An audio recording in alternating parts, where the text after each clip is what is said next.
Hello students, today we are going to draw the structures under Gluteus Maximus. Okay, so take your color pencils and let's begin our diagram.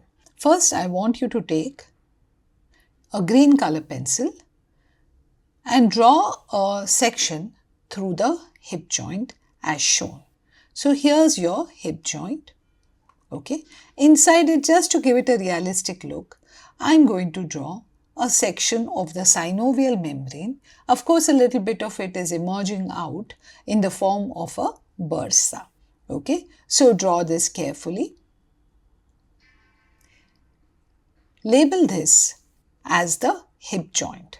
Now remember, okay, we are going to draw immediately behind it the first most important muscle lying under Gluteus Maximus, which is the Piriformis. So come, draw the Piriformis. Okay. Now here I am going to draw the Gluteus minimus. Further superficial to it, the Gluteus medius, and anterior to it, the tensor fascia lata. You've got 4 muscles here. Let's take some time to color them. So remember, I'm going to color them differently. So if possible, follow the same pattern. So color the Gluteus medius, minimus and tensor fascia lata. Take time out now to label them. Now color your Piriformis. I'm going to use a different color to color my Piriformis because, like I told you, Piriformis is a key muscle in this region. So you must keep that in mind. Now we'll begin to draw the other muscles. So now draw your superior gemellus, inferior gemellus and tendon of obturator internus in this manner. Below that, draw your quadratus femoris. And further below that, draw your adductor magnus. Now remember that whole adductor magnus obviously cannot be drawn. So we are going to draw it as a cut from below so that only part of the muscle is visible. Now lying superficial to all of these is your biceps femoris. And most superficial here is your gluteus maximus. Take your time to draw it well, massive, giving it that majestic feel that this beautiful muscle deserves. Whenever you believe that you made some kind of error, please make sure you rub out so that the final diagram looks beautiful. Let's now color the muscles. The superior inferior gemelli, the quadratus femoris, the adductor magnus, biceps femoris and gluteus maximus. Now observe how I am going to color the tendon of obturator internus green. Why am I doing that? Because I want you to remember that it's a tendon and not a muscle.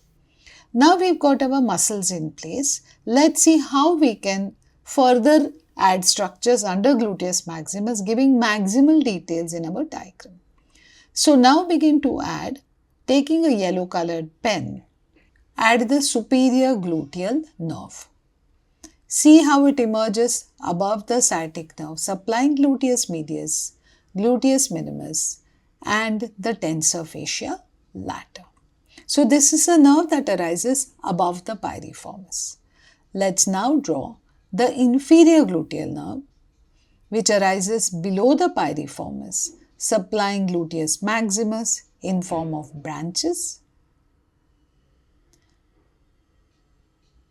The next nerve we want to draw is posterior femoral cutaneous nerve, which passes just below the gluteus maximus, superficial to the biceps muscle. Now we'll go on to those nerves which are lying at a deeper level. The nerve to obturator internus, which also supplies the superior gemellus, and the nerve to quadratus femoris, which also supplies the inferior gemellus.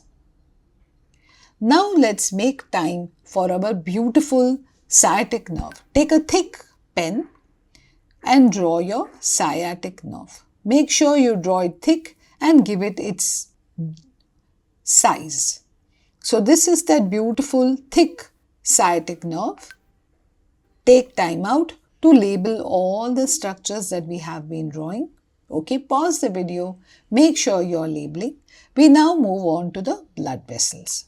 Take a red color and draw your superior gluteal blood vessel, superior gluteal artery emerging above piriformis, supplying muscles of the superior region above piriformis. See how it's spreading out, supplying all these muscles.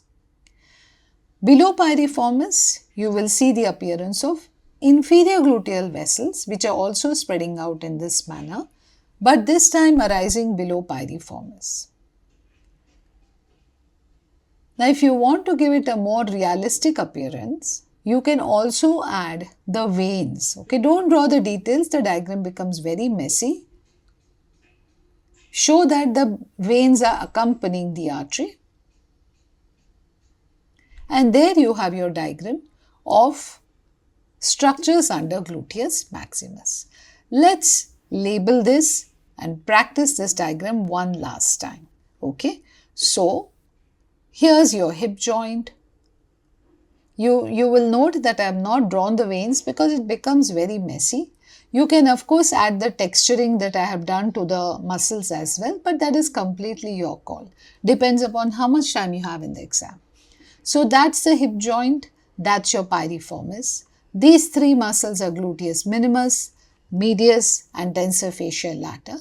You can see how superior gluteal nerve and vessels are supplying them. Now here you are seeing the tricipital tendon, the superior and inferior gemellus and tendon of obturator internus.